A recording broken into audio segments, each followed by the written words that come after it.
Olá, hoje estamos iniciando um programa, um podcast chamado Mentes em Movimento. Esse programa ele tem o objetivo de trazer muitas novidades e criar um grande movimento mental sensível em relação ao que acontece no oeste de Santa Catarina e principalmente na cidade de Chapecó, na nossa micro-região aqui, que demonstra ter um potencial gigante, fantástico, de muitas realizações, um potencial incrível. E nós estamos pensando assim em trazer isso para que vocês tomem contato com essa realidade, para que vocês também sintam e identifiquem a mesma coisa que nós estamos identificando nesses mais de 40 e poucos anos que eu retornei a Chapecó. Sendo eu médico, trabalhei durante 40 e poucos anos na medicina, continuo trabalhando na medicina, mas tenho uma paixão muito grande pela parte empresarial e tenho uma missão também de me consolidar como um empresário no ramo imobiliário e na parte criativa que eu gosto muito. Também nessa parte mental, para despertar novos interesses, novas aptidões, para que o ser humano descubra a quantidade de valores que tem e principalmente no nosso grande oeste, que é um povo trabalhador, que tem uma alma muito interessante, muito batalhadora e que merece respeito e que merece um grande lugar no estado catarinense e também no nosso Brasil. E por que não dizer no mundo todo? Então hoje nós estamos trazendo aqui um convidado, um amigo, né, que demonstrou através desses anos aí ser um grande amigo, um parceiro e que se chama Leonoir Antônio Brock. E eu vou deixar que ele se apresente porque tem algumas características que quando ele começou a falar, naturalmente já começou esse papo a ficar mais tranquilo. E depois eu vou trazer algumas coisas de Chapecó também. Leonoir, por favor, fique bem à vontade, nosso convidado, Mentes em Movimento, tomando um vinho, conhecendo o outro e principalmente fazendo com que nos conheçam e conheçam a realidade do povo oestino, do povo catarinense. Fica à vontade. Obrigado, Paulo.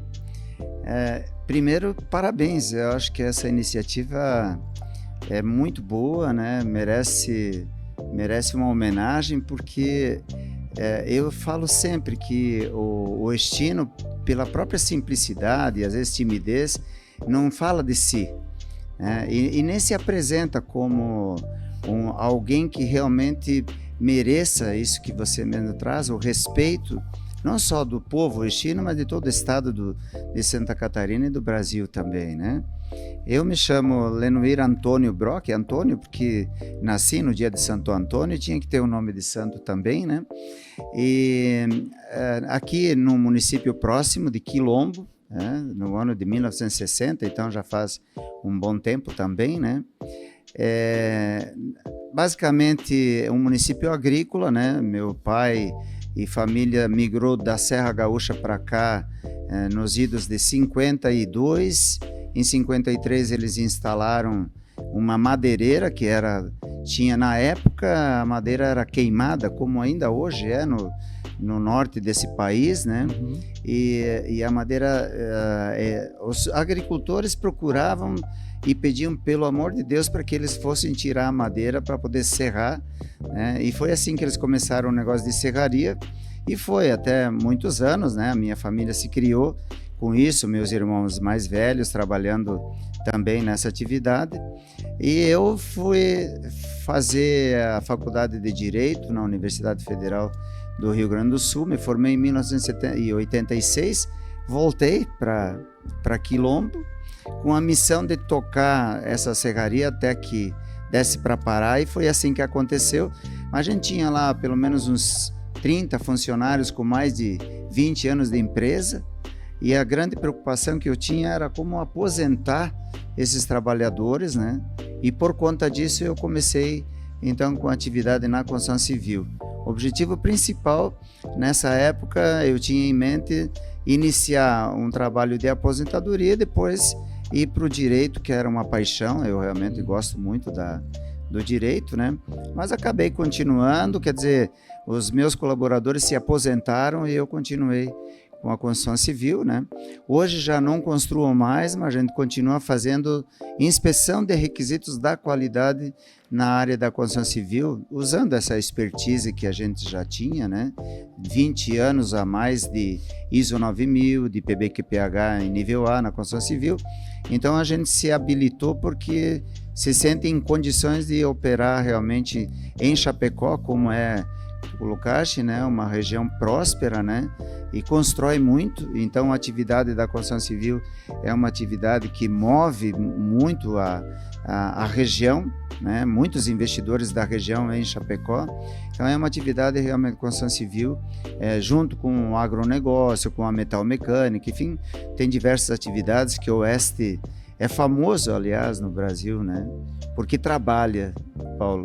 É interessante você ouvir quando você sai de Chapecó e conversa com as pessoas e eles reconhecem a gente pelo trabalho, reconhece o Oeste Catarinense por ser uma região dada principalmente ao trabalho. Então, acho que nós temos muito para mostrar realmente, como tu colocaste, né? É uma região próspera porque trabalha. Interessante, porque eu estava pensando aqui, né? Você teve um pensamento, propósito, né?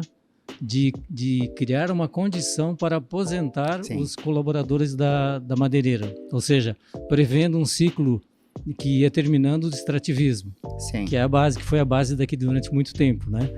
E você não tinha a menor ideia aonde esse pensamento ia te levar, porque você chegou bastante longe com esse pensamento.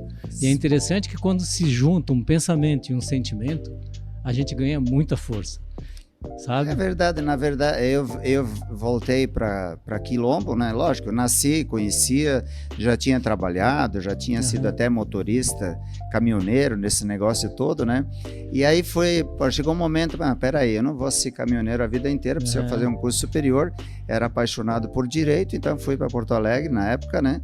Fazer cursinho, terminar o 2º grau e fazer a faculdade de direito. Quando eu voltei, eu tinha que assumir um negócio já tradicional da família, né? E com uma missão de parar, porque o extrativismo vegetal, que era uma vocação, a partir de um determinado momento, ali nos anos 90, ele parou de ser interessante tanto para continuar como um negócio, como também uma preocupação com o meio ambiente, né?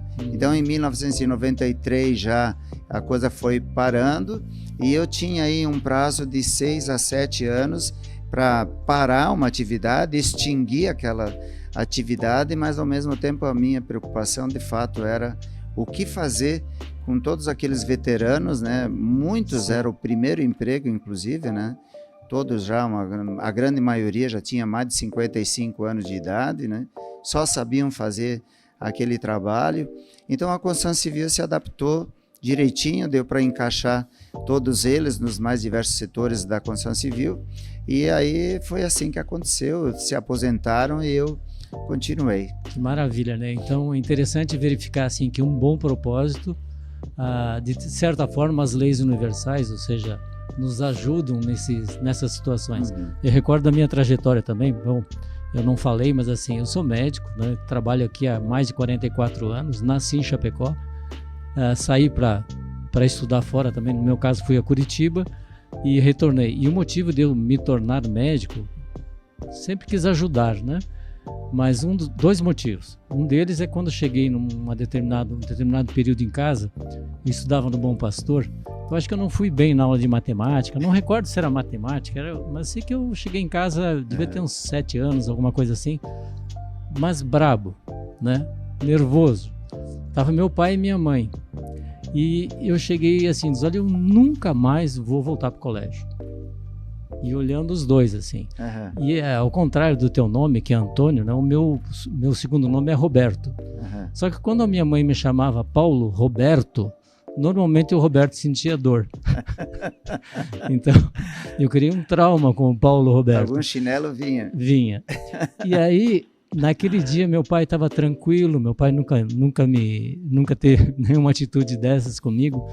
E ele chegou e falou assim, Paulinho, você realmente não quer mais estudar?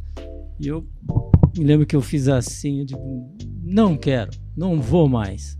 Já esperando que viesse, né, o Roberto perto. E ele olhou para minha mãe, passou um tempo, e eu esperando, passou outro tempo, e ele falou, olha, não tem problema.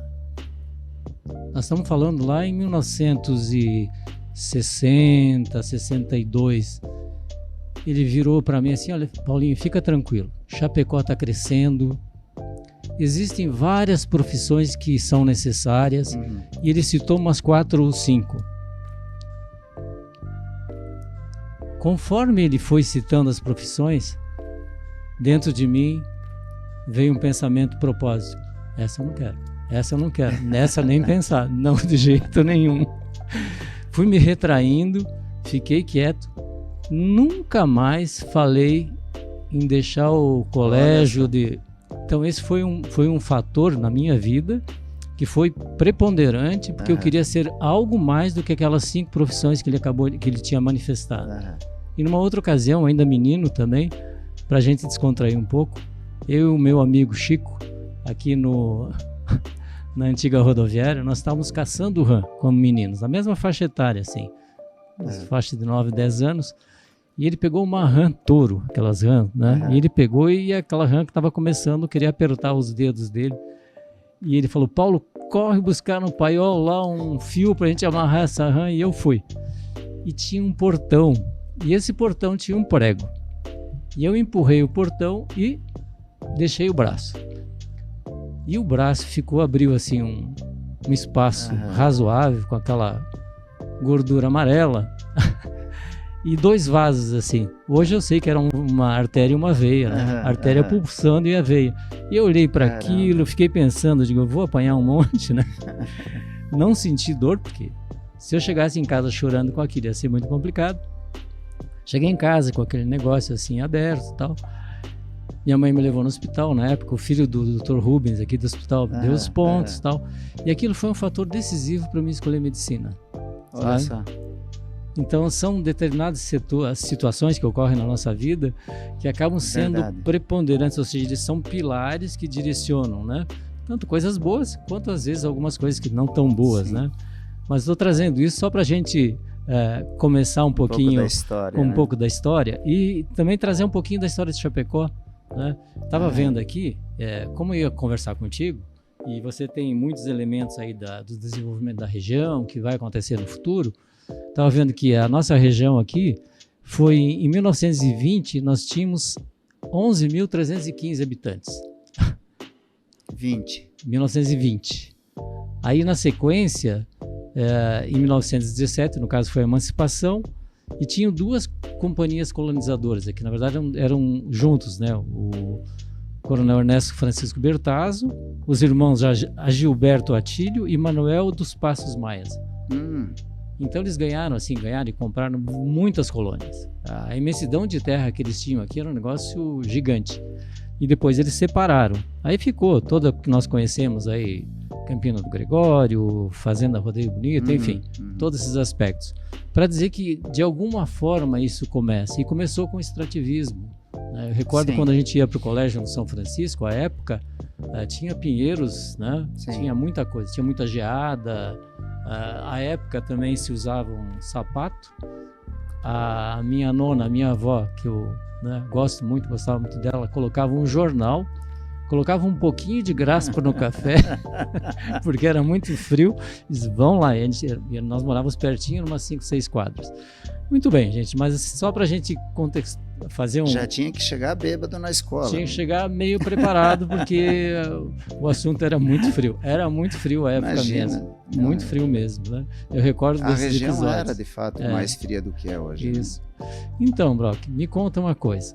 Eu soube, você está envolvido em vários projetos. Você teve durante muito tempo aí à frente da SIC, sempre esteve envolvido em projetos que envolvem a comunidade, sempre foi um destaque nesses aspectos, e eu te admiro muito por essa condição, por essa capacidade de organização, de trabalhar em conjunto, de colaboração. Então, um trabalho colaborativo que você desenvolve, e eu sei muito bem que é em detrimento de muitos aspectos da própria vida familiar e do trabalho, porque a gente tem que fazer sempre tem que fazer uma escolha, né? Não dá para estar ao mesmo tempo em 2 lugares, ou seja, ter o dom da ubiquidade, que a gente teria, que a gente gostaria de ter. Me conta um pouco de como que foi essa tua trajetória e o que você está fazendo hoje. Eu soube que você já está agora na coordenação da FACISC para a parte do agronegócio e para a parte das ferrovias, é isso? Sim, verdade. Eu estou muito curioso, eu realmente estou muito curioso, eu tenho muito interesse nisso. Primeiro para saber como é que isso funciona, aonde que isso pode nos levar como região, como Chapecó. Lógico, aqui vai ser um entroncamento, né? Sim. Vão ter outros entroncamentos, mas assim, conta pra gente isso, para que a gente possa entender melhor e fazer algumas projeções de negócios, de pessoas que estão começando um negócio, pessoas que estão querendo vir para Chapecó, sim, pessoas que ouvem falar de Chapecó, pessoas que sabem que a Costa de Esmeralda é um dos melhores lugares do país, que é Santa Catarina, né? Lógico, e que também que o oeste de Santa Catarina, apesar de não ter mar, uhum, aqui só tem bem, né? Então, assim, tem muitas coisas boas para serem desenvolvidas. Fala um pouco sobre isso. O que você tem vivenciado nesse período? Essa característica de associativismo eu sempre tive desde moleque, né? Eu falo sempre isso. Se você for participar hoje de uma entidade, você vai perceber que lá no início né, ainda quando adolescente ou ainda criança, na escola, a maioria desses atuais líderes já participavam ou do Grêmio Estudantil ou de um time de futebol, sim, enfim, já tinha essa característica, né? E eu fui um dos refundadores da Associação Comercial Industrial já em Quilombo também. E a mudança para Chapecó, ela foi uma opção em função justamente da construção civil, né, e também de uma atividade diferenciada, porque eu sou casado com Jussara Tumeleiro, temos 2 filhas, a Betina e a Isadora. A Isadora é mais velha, hoje está nos Estados Unidos fazendo um sanduíche lá, ela está fazendo psicologia. Uhum. A Betina está em Curitiba, faz lá jogos eletrônicos na universidade, na PUC, né? Então, essa vinda para Chapecó também tinha como missão, peraí, os filhos já estão nascendo, crescendo, precisam de algo mais, né? E a gente acabou se mudando para cá em 2002. Aliás, a mudança, Paulo, foi no dia da decisão da Copa do Mundo de 2002, que o Brasil, por sinal, ficou campeão, né? Olha. Mas eu não assisti, porque a gente estava fazendo a mudança, né? Eu sempre fugi de mudança, então eu estava viajando. A minha esposa é que fez a mudança. E aí, eu já participava aqui do Sinduscom, na condição de associado. Já em 2001, a gente começou a participar aqui do Programa Brasileiro de Qualidade no Habitat e tal, que era uma iniciativa do governo federal também. Então, era sócio do Sinduscom, depois assumi a presidência da entidade também. Então, essa vocação de participar de alguma entidade, tá, é meio que natural, né? E aí eu fui convidado também para fazer parte da diretoria da SIC, e em 2022, na verdade, né? Então eu fui presidente nos anos de 2022 e 2023, e aí se iniciou o movimento Pró-Ferrovia, que foi uma iniciativa da entidade, ainda o Akimoto ainda estava na presidência, já saindo, né? E aí nós iniciamos esse movimento Pró-Ferrovia, que une as entidades, as próprias federações, FACISC e Fiesc, e aqui de Chapecó, o SESC, que é o Centro Empresarial, mais o Sindicarnes, ao SESC, que é a Organização das Cooperativas do Oeste, né? A BPA, que é a Associação Brasileira de Produção de Proteína Animal.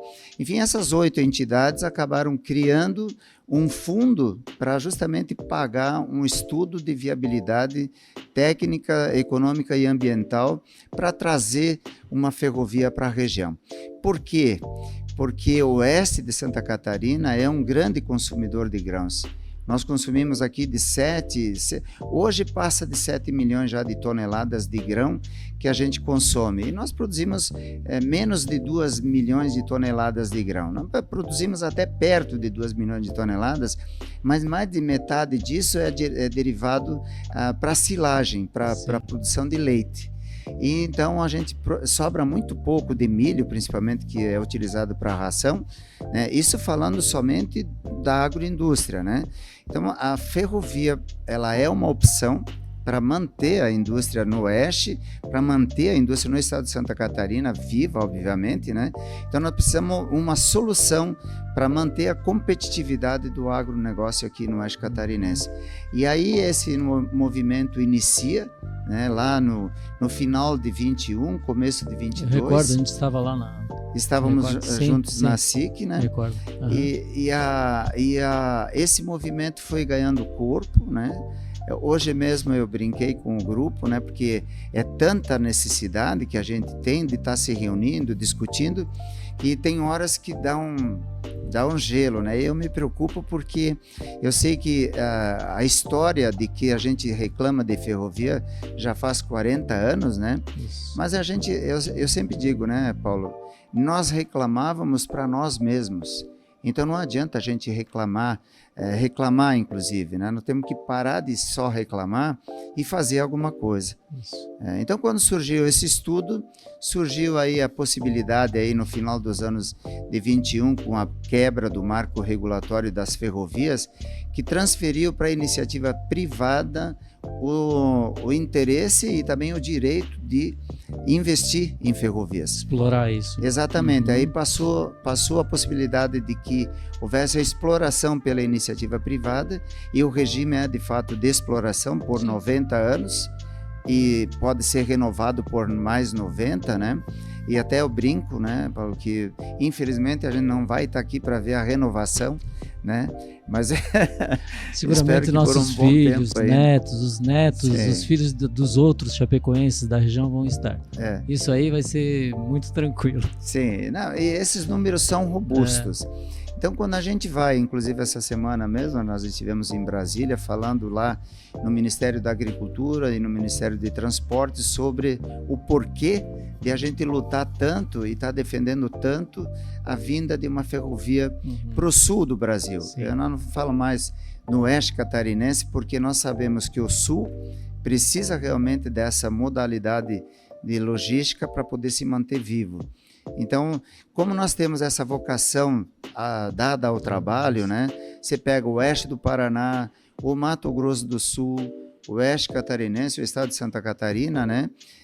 E aqui o norte e noroeste gaúcho, o Alto Vale do Rio Uruguai, é uma região muito dada ao trabalho. Aliás, essa é uma das dificuldades que a gente tem. A gente trabalha tanto que se esquece de fazer com que algumas obras de fato aconteçam, né? Interessante, né? Que esse é um outro ponto, né?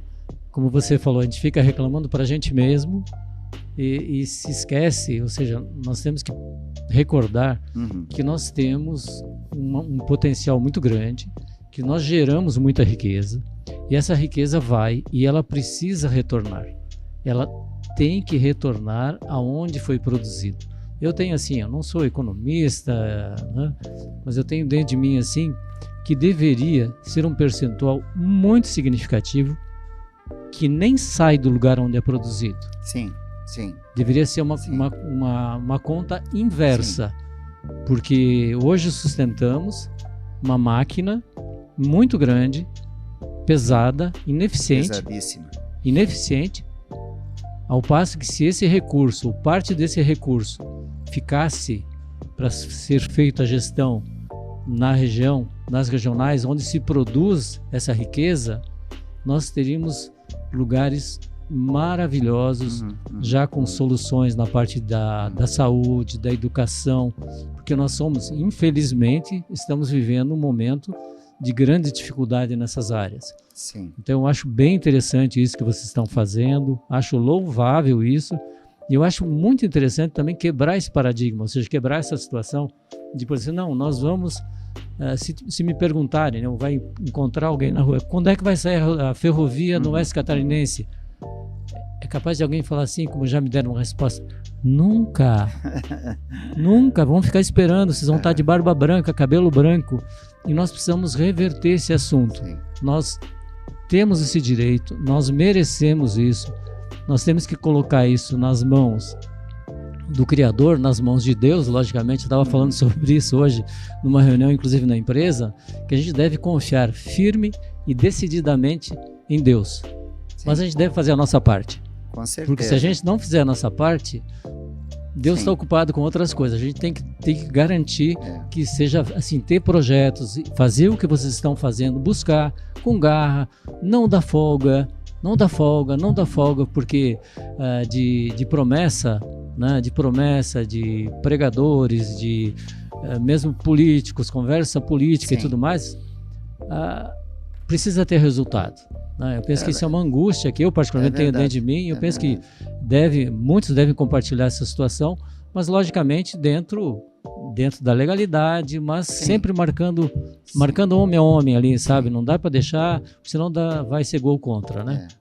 É verdade. Há poucos dias, inclusive, a gente, na mudança de diretoria da Associação Comercial Industrial, foi um discurso muito curto, mas eu falei exatamente isso, que nós temos que parar com o coitadismo, parar de reclamar, parar de simplesmente pedir, porque se você for fazer um retrospecto histórico, e você faz isso muito bem, vai observar que as escolas foram construídas pela comunidade das cidades, comunidade vizinha, as igrejas foram construídas assim, os hospitais foram construídos assim, tudo com iniciativa da própria comunidade, investindo dinheiro, investindo recursos, trazendo pessoas de fora, trazendo médicos, trazendo profissionais para atrair a atenção de que seria uma região que poderia de fato crescer e ter esse resultado. Então, nós, de alguns anos para cá, nós podemos falar aí que talvez nos últimos 50 anos,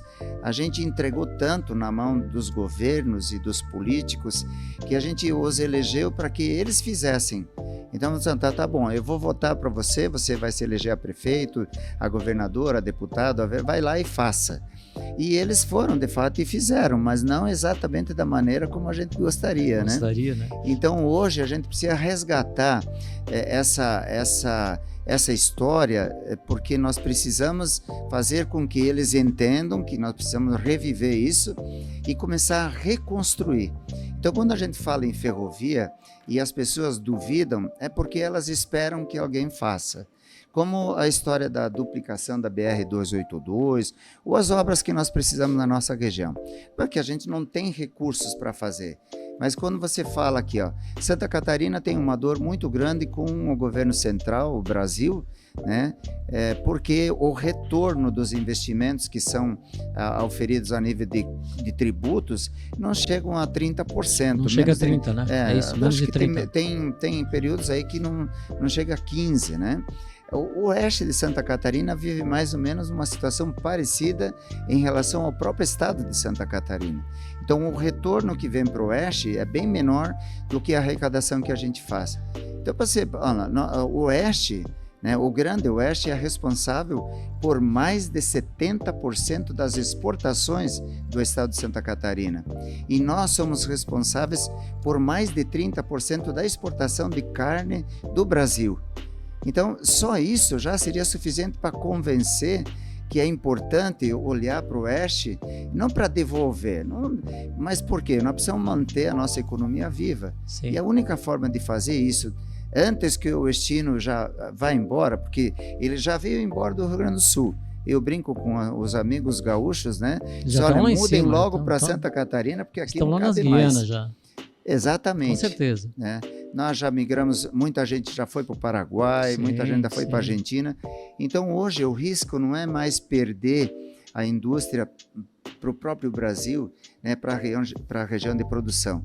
Nós tivemos agora, durante a Mercoagro, prefeitos do Paraguai e do Uruguai aqui nos convidando para investir lá, para mudar as nossas indústrias para lá. E o que faz a gente repensar nisso além da segurança jurídica, é esse amor que a gente tem pelo grande oeste catarinense. Então, de caçador, né, até o extremo oeste, nós estamos falando aqui de quase 1,5 milhão de habitantes. Nós estamos falando aí de um PIB de quase, fala-se já em 70 bilhões, nós tínhamos um dado recente próximo a 60 bilhões, Chapecó já tem hoje um PIB de mais de 10 bilhões, então são valores altíssimos, significativos, para a gente ter que pedir para que uma ferrovia aconteça, para que uma rodovia aconteça. Eu estou aqui com uma pergunta, assim, querendo sair e não querendo sair, mas vai ter que sair.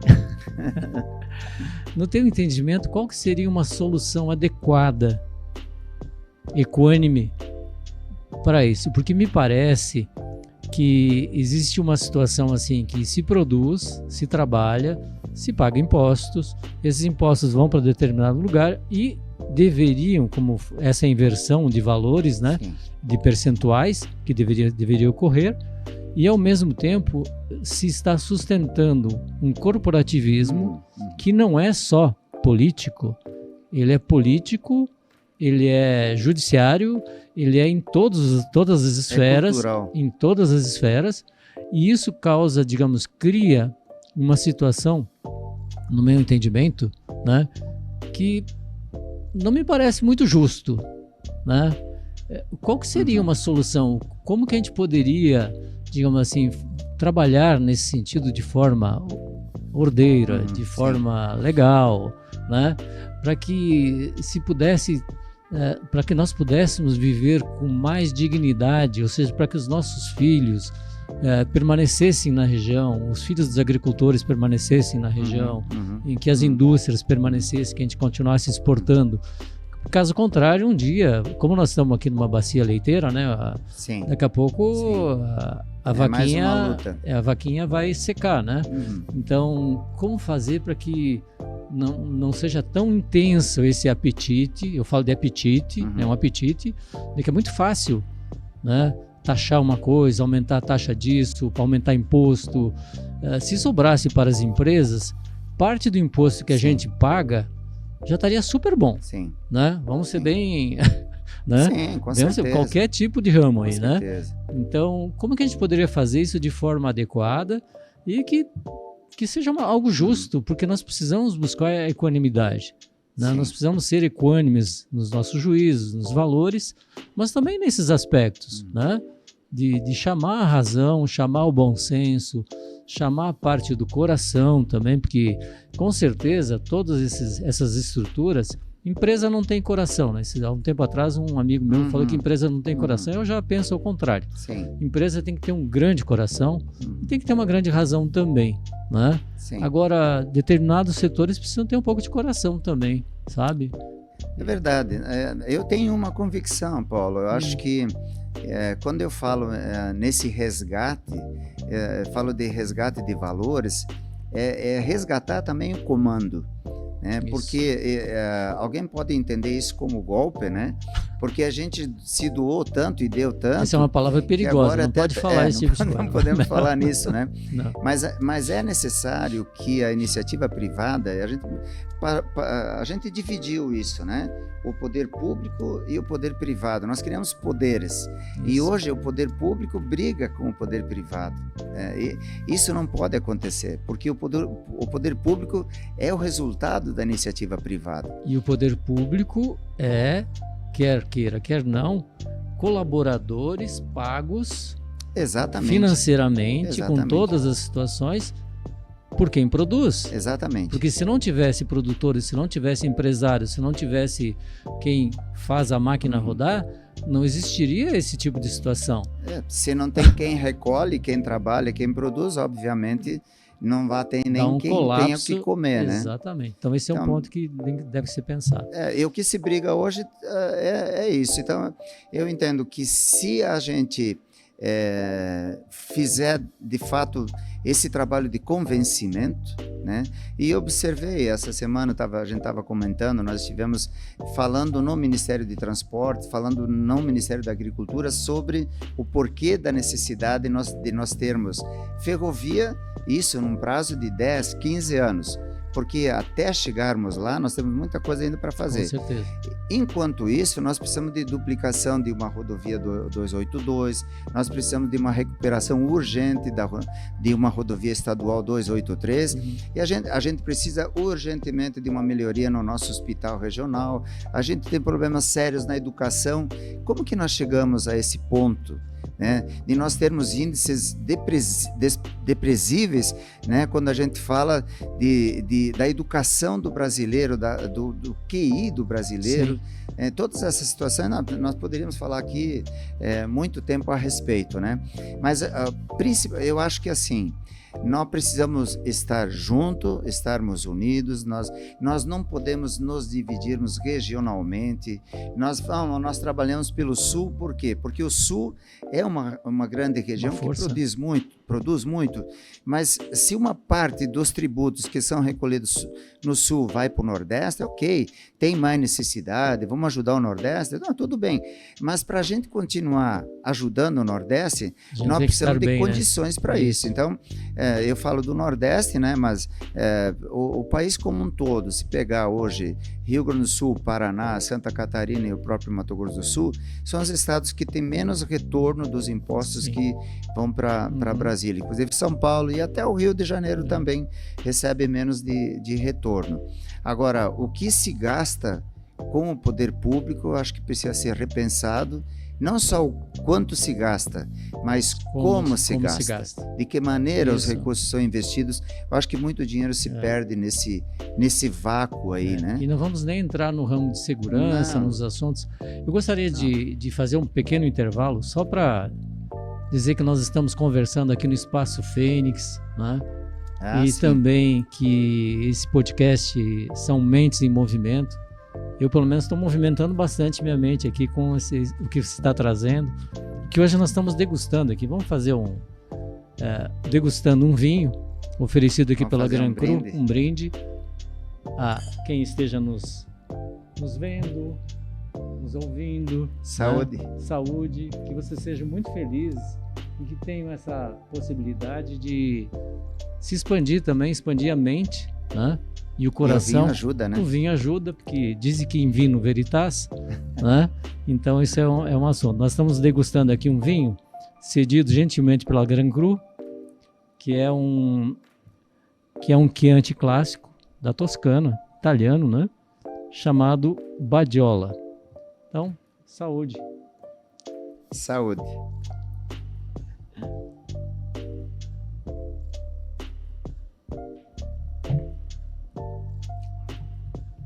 Eu sou um grande apreciador e consumidor de vinho, mas eu conheço muito pouco de vinho. Agora, eu acho que tu conhece, né, Paulo? Conhece mais? Esse vinho, por exemplo, ainda não tinha experimentado. Olha aqui, ó. Você quer colar? Dá para colar um pouquinho. Vermelho, mas os Chianti são muito bons, né? Eu particularmente gosto de Chianti. Né? Ele é um vinho mais encorpado, tem mais aroma de frutas vermelhas, né? Frutas maduras, né? Um vermelho rubi, né? Como eu recomendo que a gente olhe assim. Eu não tenho também esse conhecimento, sabe? Eu gosto assim de aos poucos ir educando as papilas gustativas e as olfativas também, né? Você sabia que no nariz, quando a gente faz isso aqui, né? No nariz é o único lugar do organismo do ser humano que existem nervos expostos. Por isso que durante o período da pandemia, aí quando você pega uma virose, o primeiro que você perde é o olfato. E também, através desses nervos, vai direto para o sistema nervoso central. Então, quando você sente o aroma, digamos, né? Isso está indo direto para um nervo, como se fosse a tua mão palpando isso aqui. E qualquer outra coisa, né? Logicamente. Sim. Mas, como nós estamos falando de vinho... Você vai reconhecer os aromas... Isso. E é um treinamento também, né? Tudo na vida parece que é treinamento. Desde pequenininho, primeiro a gente começa a copiar, né? A gente faz por mimetismo, né? Começa a ver o que o irmãozinho mais velho faz, o que o pai faz, né? Sim. Por isso que se o pai toma Coca-Cola, a primeira coisa que a criança fala, em vez de papai e mamãe, ele vai dizer Coca-Cola. Eu trago isso também. É bem interessante isso aí. Tem que cuidar com o que fala em casa, viu? É verdade. Achei interessante isso, quando você fala a cor, tudo bem, né? Mas os degustadores, né? Ter essa capacidade, essa afinidade, né, para descobrir. Aqui se fala de frutas vermelhas frescas, Isso. aveludados, aromáticos, macios, baunilha. O que eu conheço de baunilha, eu vou cheirar aqui, eu não consigo sentir baunilha, né? O próprio pessoal da Agaroncru, um dia a gente estava conversando, ele me ensinou como que a gente degusta, como a gente sente faz a distringência, né? Sente o gosto do vinho na ponta da língua, né? Isso. É mais aí ao seria fundo, mais os tanás, né? O taná ele tem mais a distringente, ele puxa dá uma... Mas isso tem a ponta da língua, tem o fundo da língua, tem, enfim, o retrogosto, enfim. Tem várias coisas que contam. A verdade é que a gente gosta de tomar um pouco de vinho para se soltar um pouquinho, relaxar, bater um papo, conversar. Você me lembrou, e a gente conhecia muito de pinga, né, ao longo do tempo, e era muito comum, às vezes em casa, né, o pai colocava jabuticaba, ele colocava losna, colocava alho. Então aquela com alho, aquela com frutas amargas, era porque era para a saúde, né, para ajudar a digestão. Mas eu acho que no fundo o que interessava era a cachaça, né? O resto era Mas você sabe que os licores foram criados pelos monges, né? Para ser digestivos. Não sei se naquela época todos os monges que a gente vê eles eram mais obesos, né? Eu acho que eles deviam manjar bem, né? Acho que bebiam bastante também. E eles criaram os licores, foram criados por eles para fazer digestão. Champanhe também, né? Foi criado por eles. Eles fizeram umas coisas boas, né? Claro, ainda fazem, né? Tá bom. Estava comentando essa semana, quando alguém fala, a gente estava acontecendo lá dentro da FIN, que é a Feira Internacional de Negócios, né?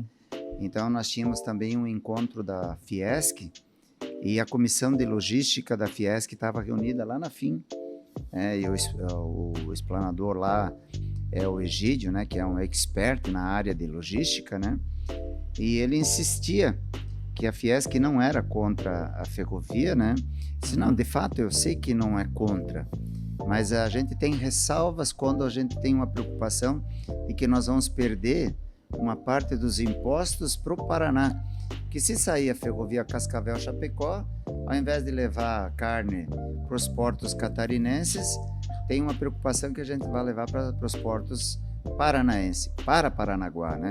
Que é um porto, né?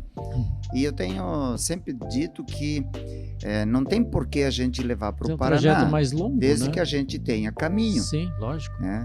Então, ou por ferrovia ou por rodovia, não tem como você ser contra caminhos. Não interessa nem para onde vai. Você sabe que eu tenho eu gostaria que você explanasse isso, inclusive, esse aspecto dos hubs que a gente falou, né? Eu tenho uma compreensão, né?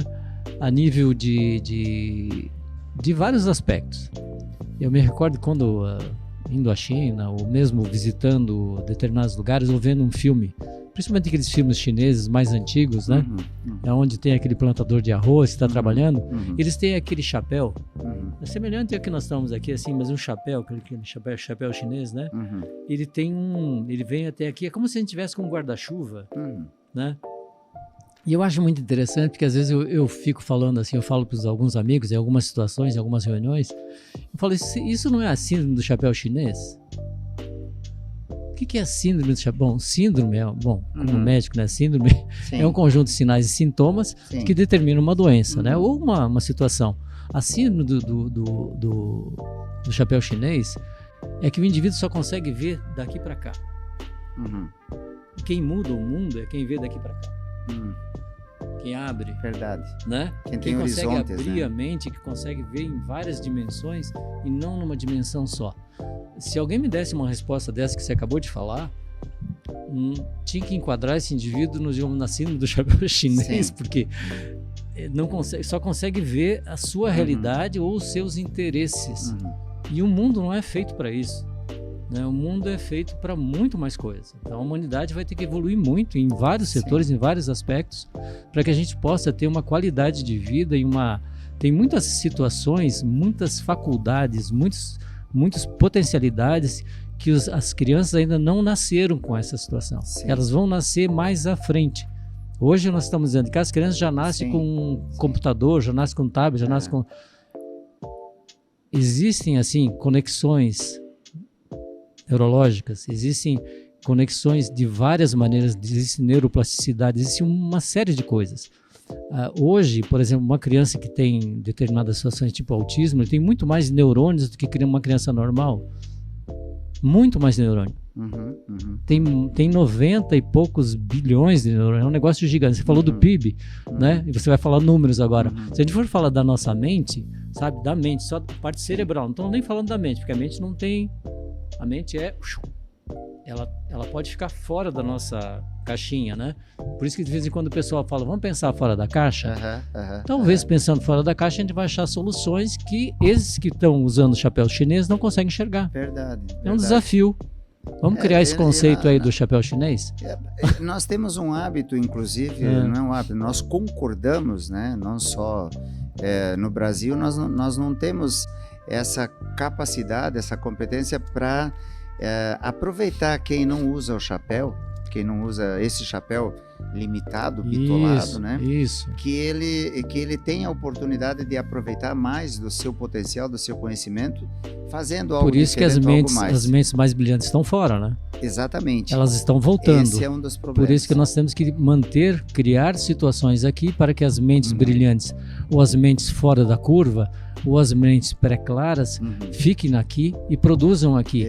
E que a gente possa, porque somos um povo trabalhador e somos inteligentes, também temos muitas capacidades, que nós possamos também trazer outros para cá. Sim. Sabe? Mudando essa... Existe assim uma síndrome também, que falar em síndrome de novo, mas assim, esse negócio que a gente quer coitadinho, né? Sim. Tá? Então, se a gente pensa que é coitadinho, nós vamos ser coitadinho. Agora, se a gente diz assim, não, eu não sou coitadinho, não. Poxa, exatamente. A tendência ainda, eu também tenho isso, né? Que a própria escola, ela tenta nivelar todo mundo. Isso. Então, aquele que sabe mais acaba tendo que se adequar ao que sabe menos para encontrar um equilíbrio lá no centro. Isso. E a tendência nos últimos anos é que o nosso centro está cada vez mais para trás do que para frente. Então, aproveitar o potencial das figuras inteligentes para criar com eles. Isso. Então, eles precisam ser isolados? Não, eles precisam ser valorizados. Tratados de forma diferente, exatamente, ou não pode tratar os diferentes de forma igual. Agora eu sou obrigado a citar um aspecto da Fundação Logosófica, né, do Pecote, que é o criador da Fundação Logosófica, que ele tem um conceito sobre igualdade, que a igualdade não é no inferior, a igualdade tem que ser buscada no superior. Não dá de prateleira, né? Exatamente. Então, no superior, buscar a igualdade. Aquele que tem mais dificuldade, nós temos que trazê-lo para que ele consiga ir no superior. Aquele que já está no superior, volta e auxilia, mas para trazer no superior, não levar quem está no superior, para viver uma situação de dificuldade. Porque aí todos ficaremos pobres. Todos. Nós usamos a inquietação como um dos elementos, né? Os alunos que normalmente na escola acabam ficando inquietos, barulhentos, porque eles já entenderam o conteúdo, já se resolveram e eles não se sentem mais à vontade, nem não se sentem mais bem dentro da própria sala de aula, porque tudo que está sendo dito eles já viram, já leram, já conhecem. E a gente limita, bitola as nossas crianças para esperar. Às vezes não é o que tem menos inteligência, mas o cara que não está muito interessado. Pior a gente dá nota, né? Pior, né? A gente dá nota, te dá uma nota. Você estava falando em matemática, né? Que te assustou. Eu também, eu era muito ruim em matemática. Aliás, ainda sou. Não sou bom em matemática, não. Tanto que eu fui para a área fui para o direito também por conta disso. Era um desejo, claro, engraçado isso, porque eu fiz uma faculdade que eu realmente queria, sonhava em fazer e foi a minha formação. Mas acabei indo para uma área que justamente exige mais matemática, que é a construção civil. E embora não sendo engenheiro, na minha empresa passaram muitos engenheiros que hoje já têm empresa, mas muitos começaram como estagiários e aprenderam a engenharia comigo, né? E hoje esse movimento, por exemplo, para a ferrovia, Paulo, eu não conhecia nada de ferrovia, né? Se você pegar aqui, 2 anos atrás, me perguntasse, você sabe alguma coisa sobre bitola de ferrovia? Eu nem sabia que existia uma bitola, né? Agora eu sei. Eu sei o que é a bitola larga, a bitola métrica, que são as bitolas Sim. que realmente têm uma grande necessidade de ser estudado para ser aproveitado na ferrovia. São números interessantes. Por exemplo, a gente sabe que a bitola larga ela tem um pouco mais de capacidade de carga, um pouco mais de velocidade, até por causa justamente de ter essa proteção maior, essa largura maior. A bitola métrica é uma bitola diferente, inclusive essa ferrovia que vem de Maracaju até Chapecó, a princípio, ela é para acontecer, né, de bitola larga. Esse é o projeto inicial, que é o que deve acontecer justamente porque nós vamos trazer grandes volumes. Sim. E precisa ser rápido. Hoje o trem que sai de Cascavel, porque não é o único trem que a gente tem aqui mais próximo e vai até Paranaguá, ele é bitola métrica, ele leva 5 dias de Cascavel até Paranaguá. Uau. Esse é o tempo que ele está levando. Depois, com a nova ferrovia, ele já vai, em 24 horas, ele já vai estar descarregando, disso, né? E a ferrovia, aí essa viria de Maracaju, Cascavel, Chapecó, Paranaguá e Foz do Iguaçu. A nossa preocupação é trazer o grão para Chapecó. Agora, de Chapecó para os nossos portos, e não só para os nossos portos, porque nós não exportamos toda a nossa produção. Nós exportamos metade, em alguns casos até menos de metade. Isso vai para o Brasil, é consumido aqui dentro Sim. do país mesmo, né? Isso pode ir por ferrovia também. Então, esse estudo que o Estado está fazendo é de uma ferrovia de Correia Pinto, que é ali próximo a Lages, até Chapecó. Essa já é bitola métrica, então não são bitolas iguais. Agora, por que essa preocupação? Que nós vamos encontrar lá em Correia Pinto o tronco sul da ferrovia, que pode nos levar tanto para o Rio Grande do Sul como para São Paulo. Nós atravessamos o país daí com bitola métrica, encontrando Sim. um pouco de bitola larga lá na frente, né? Mas a gente pode resolver isso simplesmente colocando um dormente diferente. Então, o que nós temos defendido? Bom, tá ok. A ferrovia de Chapecó a Correia Pinto, que por sinal está bem adiantado, os estudos estão bem elaborados, né, já com anteprojeto, né? Vem da região de Correia Pinto, então Lages, passando aqui pelo Planalto Catarinense, Curitibanos, Campos Novos, passa aqui mais Vargião, Ponte Serrada, Xanxerê, Chapecó, seria o ponto final que vai encontrar com a ferrovia que vem então de Maracaju. Aí a estratégia que a gente tem pedido é para que a ferrovia de Cascavel a Chapecó ou de Maracaju a Chapecó já planeje a possibilidade de colocar um dormente diferente que já possa receber um terceiro trilho para ela virar bitola métrica, que ela possa receber o trem que vem de Santa Catarina e possa ir para o Paraná, possa ir para o Mato Grosso, né? E também essa ferrovia que está sendo estudada para acontecer em Santa Catarina, que ela seja bitola métrica, mas que a base dela e o dormente também já seja preparado para receber um trilho adicional. Então, uma vai receber o trilho adicional na parte externa, para ficar mais larga, e outra na parte interna. Olha aí, mas para isso, inteligente. A base tem que estar preparada para receber um trem que vai andar com mais peso, mais carga, e o dormente também planejado para receber um trilho adicional.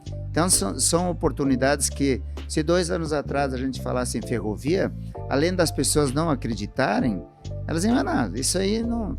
Imagina só, Maracaju, Chapecó. Agora nós estivemos há poucos dias em Nonoai, né, para acompanhar a assinatura de um contrato de estudo de viabilidade de uma ferrovia que leve Chapecó a Passo Fundo. Se tiver viabilidade econômica, obviamente a ambiental, tudo isso vai precisar ser ajustado para que aconteça. E em Brasília, mesmo que eu vi, eu não tinha me dado conta, porque o trem vai voltar vazio. O Rio Grande do Sul leva muito arroz para o Centro-Oeste. Sim. Então nós vamos ter trem levando combustível, levando ferro para construção, levando cimento, levando cerâmica, levando arroz, levando móveis, levando outros utensílios.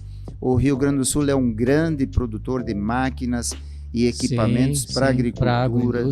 Né? Então o trem absolutamente não vai subir vazio assim. Hoje os caminhões sobem vazios. Fazem 2.500 quilômetros vazio para carregar uma carga de milho e aí voltam trazendo o grão. Que é um absurdo, né? Não tem lógica nenhuma. Por sinal, até eu tenho que fazer uma homenagem aqui. Nós temos um abraço do grupo NDTV, que fez aqui uma matéria, está fazendo um trabalho com jornalistas que foram até os armazéns em Maracaju, acompanhar o carregamento de um caminhão, vieram junto com um motorista, né, fazendo entrevista. A jornada toda.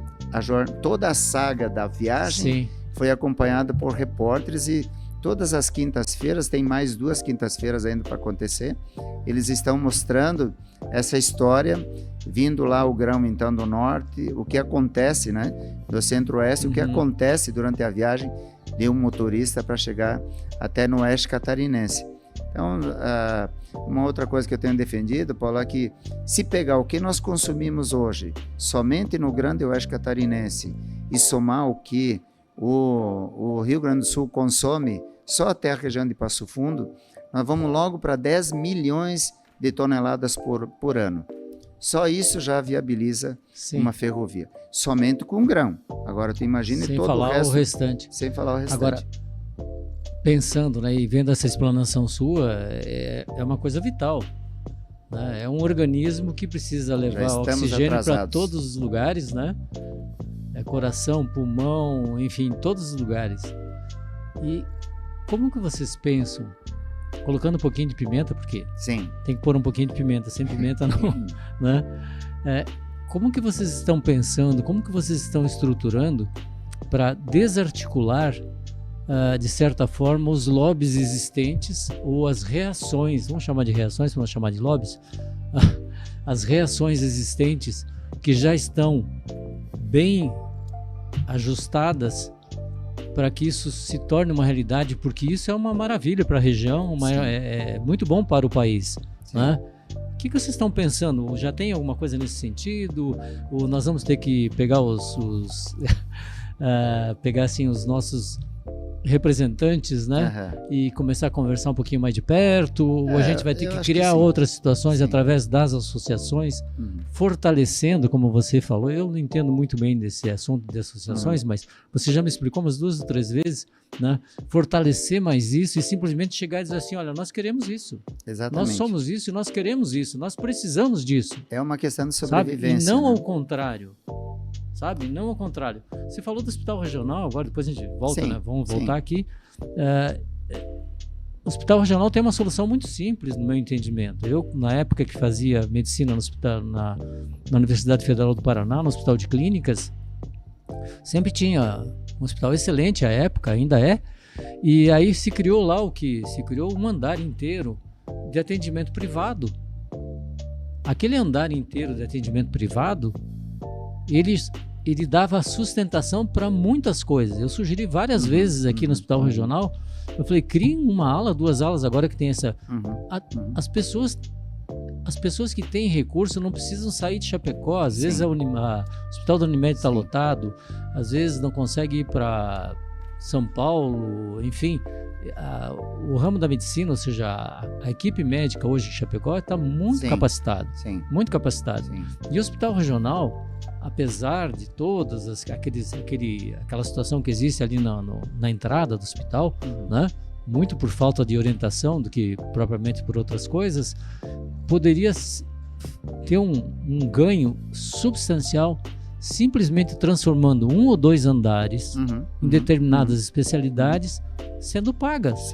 Não precisa cobrar o preço de uma coisa particular, mas faz uma parte intermediária e a população vai aceitar fazer isso. Vai aceitar. Com certeza, mas esse é um outro problema que a gente aprendeu ao longo dos anos, né? Que a saúde é gratuita, tudo tem que ser dado, né? Então, muitas pessoas que vão para o hospital regional querem, inclusive, pagar. E a gente sabe disso, querem pagar porque tem condições para pagar. E a cultura, a educação que se criou dentro, às vezes, do próprio hospital, é que não é justo cobrar. Então, às vezes eles têm dificuldade para receber, não porque não querem, é porque se sentem mal em estar cobrando de alguém, porque o hospital ele é criado, ou a política, a educação, mas a isso cultura é um que a conceito gente equivocado. tem, que a saúde e é você sabe de gratuita. onde que vem esse conceito? Assim, existe um conceito de que a medicina é um sacerdócio. Sim, verdade. Você já viu algum sacerdote viver sem dinheiro? Não sem vive. Dinheiro, sem vinho, não sem vive. vinho, sem dinheiro, não vive. Mas é por quê? Porque, assim, é um sacerdócio no sentido de atender o paciente, de acolher o paciente. Isso não tem nada a ver com pagamento de honorários, é diferente. Sim. Então, é necessário que a parte da medicina é necessário que tenha um retorno para poder ter um reinvestimento. É uma empresa como qualquer outra. Exato. Talvez uma empresa mais nobre do que outras. Né? É uma outra realidade que a gente estava discutindo aqui. O direito à saúde, o direito à educação, o direito à moradia, tudo isso está na nossa Constituição Federal. Sim. E a gente sabe que boa parte da população tem plano de saúde, paga escola particular, tem plano de segurança, quer dizer, além de pagar todos os encargos para garantir moradia, segurança e educação e saúde, acaba pagando por tudo isso também. Então, essa disposição que a gente tem, por exemplo, o Hospital Regional tem equipamentos lá que estão lá, já fazem mais de 2 anos, que ainda não saíram da caixa. Eu sei. Esses equipamentos vieram para cá para serem utilizados. Exatamente. Então, é como construir. É fácil construir, mas depois você precisa equipar, você precisa contratar profissionais e você precisa criar isso que tu falou, e criar uma realidade, né? Uma estrutura que ajude a se sustentar. E de novo, o Oeste sabe fazer isso muito bem. O nosso hospital vai ter que mudar um pouco essa mentalidade, né? Apesar de para se autossustentar. Vamos ser assim bem justos, né? O conjunto que esteve durante esse tempo e está ainda, não sei se está ainda ou não, fez um trabalho maravilhoso, que foi um trabalho voluntário, né?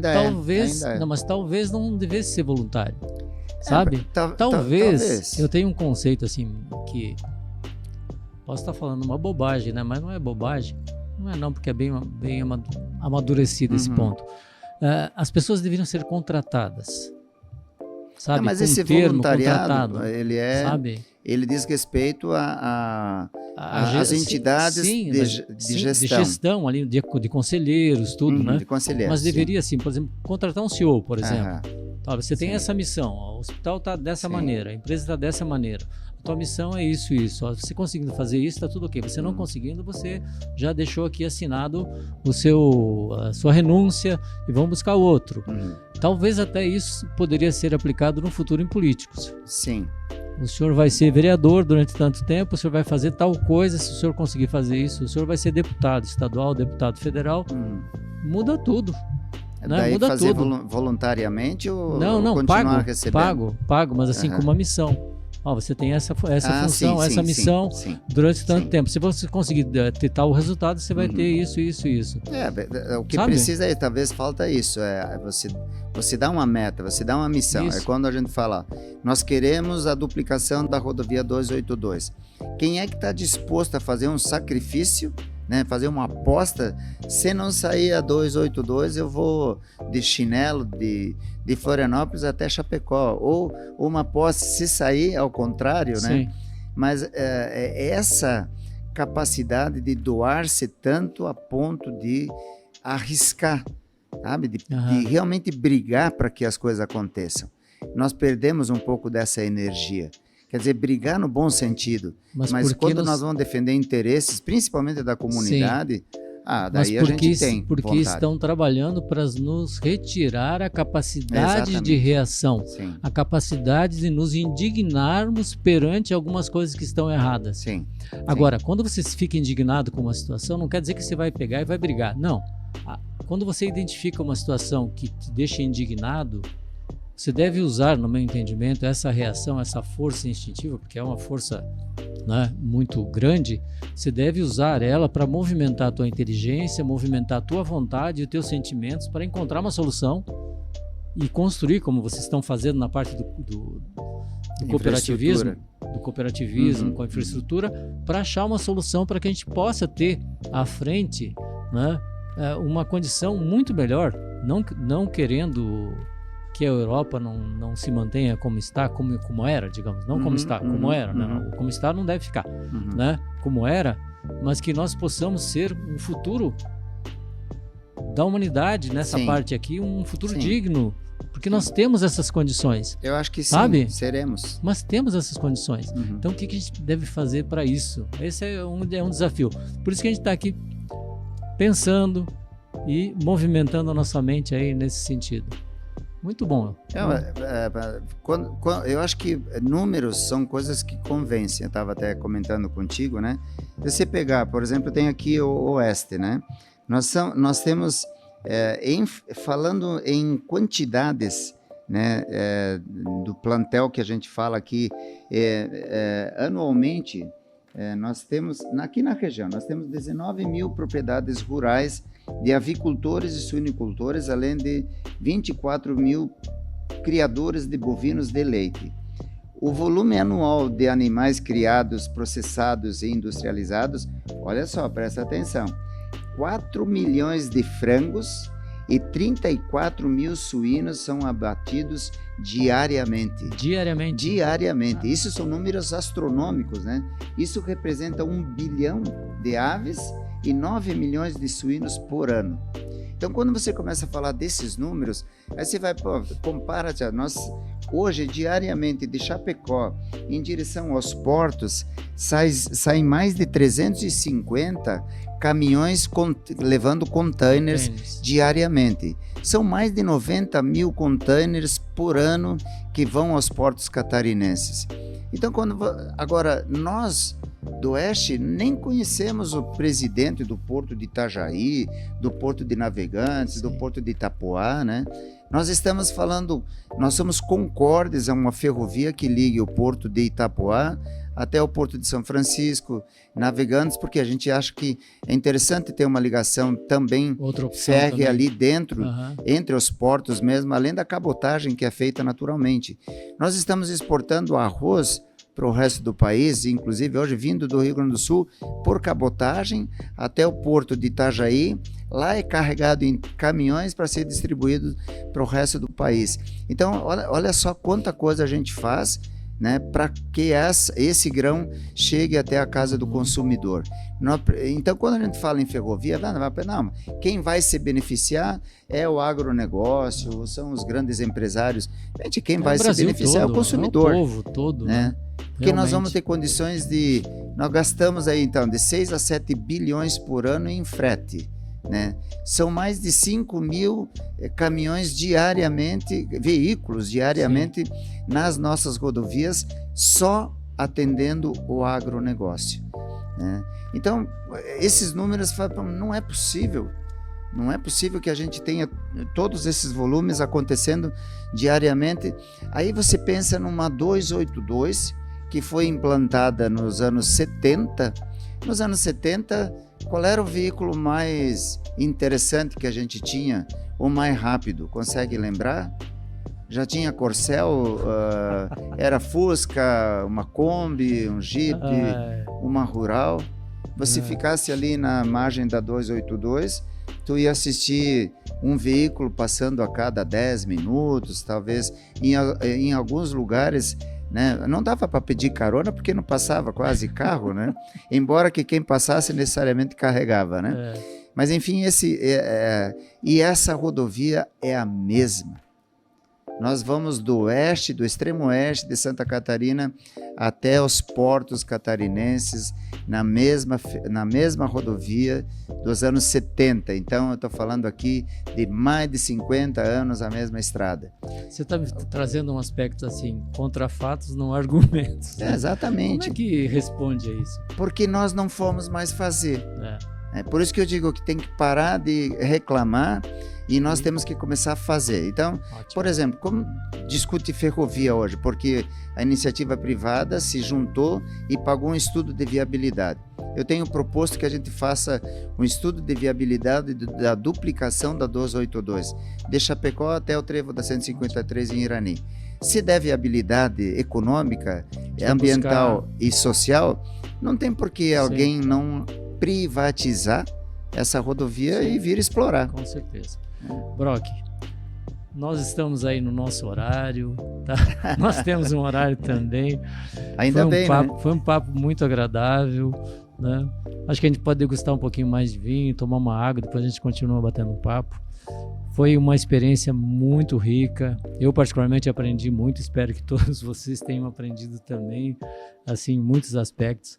E dizer que nós vamos trazer mais mentes tem que trazer, né? brilhantes, mentes pré-claras, mentes que se preocupam, que pensam no bem da comunidade, no bem do nosso país, a exemplo da sua mente. Você tem uma mente, Obrigado. Olha, bem lógica, mas além de ser lógica, tem uma mente que a gente sente que ela mergulha no coração. Porque você está preocupado com o bem-estar da população. Verdade. Não é algo forjado.